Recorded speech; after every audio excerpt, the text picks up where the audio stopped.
DICE has just released the new Operation Underground trailer for Battlefield 5. Let's check it out and then get into the details.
Now that's a pretty damn good trailer in my opinion. DICE definitely knocked it out of the park there, not to mention there's a huge amount of hype surrounding this map and sort of the legacy of Operation Metro, which is now evolving into Operation Underground.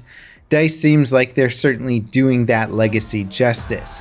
Let's get into the details. Operation Underground is an extensive reimagining of the original Operation Metro from Battlefield 3. However, this time it's set in Germany instead of France. It shrinks down the overall length of the map from 4 main areas to just 3, but widens each area up to allow for more flanking routes and angles of attack. Players familiar with the original Metro will recognize a lot about Underground. The layout of the central flag area looks like the greatest hits of Metro's subway station. The outdoor area, however, is almost totally reworked. The Allied faction enters the Metro at crossroads by the A flag on Conquest. This is a surface level area with a lot of dense urban stuff. It features a massive hole in the ground leading to the train station area. Now, I'm not sure if the V1 rocket strike will actually create the hole mid-match to go underground. If you remember in Battlefield 3, there would be jet fighters that flew overhead and actually blew a hole into the Metro as you progressed when playing the Rush game mode. There is an interesting mention in the blog post about the map that fortifications will change throughout the course of the match, suggesting that destruction might alter the map in significant ways as time goes on. There's also a flood section of the map that alternates periodically between flooded and dry, so that's kind of interesting and has much more dynamic elements to it than anything we've seen in Battlefield 5 so far. The train station is home to the B flag and is likely to be where the bulk of the fighting takes place in an evenly balanced match.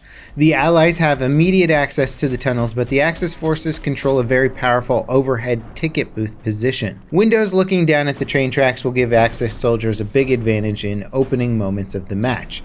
The trailer doesn't show much of the underground area on the Axis side, but a couple of the side routes are shown. There's a barracks area that will make for some really chaotic close quarters gameplay, and of course the aforementioned flooded area that goes between the train station and what looks like a room that's interconnected with other flanking routes. Finally, there's the plaza, which is where you'll find the C flag and the Axis forces' main deployment. This is an open area in front of the city's German command center. Axis soldiers will have full access to the building's first floor and windows, with limited access to the upper floors. The trailer shows Allied soldiers fighting throughout this building, so it's likely the Axis deployment is placed behind it. Unlike the Metro, it doesn't look like the spawn trapping will be as big of an issue for the Axis faction. Speaking of factions, new icons for both sides have been spotted in the trailer. We're getting the Japanese and American factions in the fall, so it makes sense to give the current British and German factions unique icons. Overall, Underground looks like a proper rework of Metro. It takes a lot of the classic meat grinder map design Metro is famous for and adds in some more playable outdoor areas. Atmosphere, or perhaps the lack thereof, has been a big sticking point for players. Most of Battlefield 5's maps lack that World War II feel that most players were hoping that they would find with this game. It looks like Underground strikes a good balance between the picturesque destruction of a map like Devastation, with clear visibility and still making it look like it's an actual World War II battle that might have taken place. One concern of the map that has been mentioned by game changers and people who have actually played the demo is that the MMG prone meta might be a little bit overpowered. There's a lot of dark areas and a lot of angles that seem like they'd be very easy to hold down with a bipoded MMG. So that's certainly a concern, and I think at this point DICE was hoping to have some MMG balance mechanics in the game.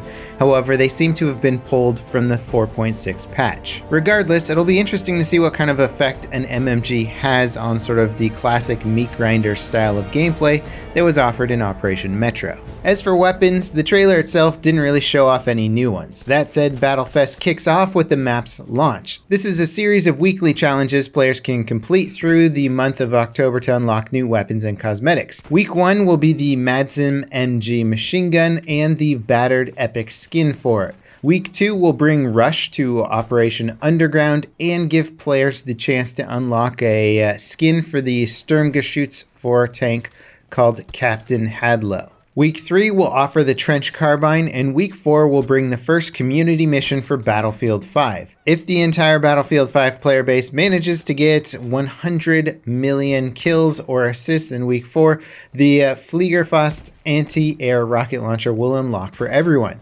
It shoots 2 salvos of unguided rockets, and while its intended use was for airplanes in the halls of Underground, it's sure to do some serious damage. All players that log in during Battlefest will unlock a special emblem for it as well. The trailer also showed off some new cosmetics. The main character in the trailer has what appears to be a unique skin, wearing goggles with his hair exposed and a flying scarf or flag or something tied around his neck. What looks like a new skin for the STG-44 is shown briefly, and the S2-200 also looks like it's got a new skin for it. A soldier wearing a red beret can be spotted towards the end of the trailer, so hope is still alive for that one. There's also a face mask shown briefly on the falling soldier. This might tie into the rumored Halloween set of weapon cosmetics that were data mined last month. Speaking of data mines, Temporal, who has been providing the vast majority of data leaks for Battlefield 5, did make a little bit of an oopsie this week when he incorrectly identified the MXY-7 rocket as a new squad reinforcement coming with the Pacific content. This was quickly ruled out by a community manager saying that it was absolutely not coming to the game. Other items he found, however, were not ruled out by DICE. These include a katana item, the USCMA skin for the Model 37 shotgun, and the kunai throwing knives. Lastly, there's some new items in the armory this week. 2 soldier sets and the multiplane skin. One of the soldier sets is called Underground and looks like it fits the theme of the map. Underground and Battlefest will be going live on the 3rd. There will be a dedicated playlist for Underground at launch. It's even currently visible in the server browser, but you won't be able to find any matches for it until it launches. At launch, the map will support Conquest, Squad Conquest, Breakthrough, TDM, and a limited time Rush, which might actually activate like a week later or something like that. Of course, if and when private games become available for Battlefield 5, you should be able to host a server with any game modes that have been previously available for maps. So if you really wanted to play Rush on Operation Underground, then you should be able to do it after that point. Now, Battlefield 5's content drop has been sporadic at best, with a very big drought of decent maps and content for a while. Now we're getting Alcin Dawn, and it appears Operation Underground almost back to back. These 2 maps are polar opposites from each other. One is vehicle intensive, massive, sprawling, where Operation Underground is going to be tight-knit, close-quarter infantry-only combat. It's a nice juxtaposition of maps. I'm actually really excited about Operation Underground. I'd say it's one of the most hyped maps for any Battlefield game, or at least Operation Metro has been. And then beyond that, Wake Island will probably be the next top hyped map overall. So this will be good. This will be exciting to get into and play and sort of just add another map to the rotation to the roster of Battlefield 5. On a final note, David Sirland, one of the lead game designers for Battlefield 5, has come back from an extended parental leave of 8 months, has gotten back into the things, played the game a lot, and put out a pretty heartfelt Reddit post there talking about the state of the game and his commitment to making it better. Just a nice little thing that gave me a bit of extra hope about fixing some of the core mechanics in Battlefield 5. I'll put a link to that in the video description. As always, guys, thanks for watching, and I'll see you next time. This is Level Cap, signing off.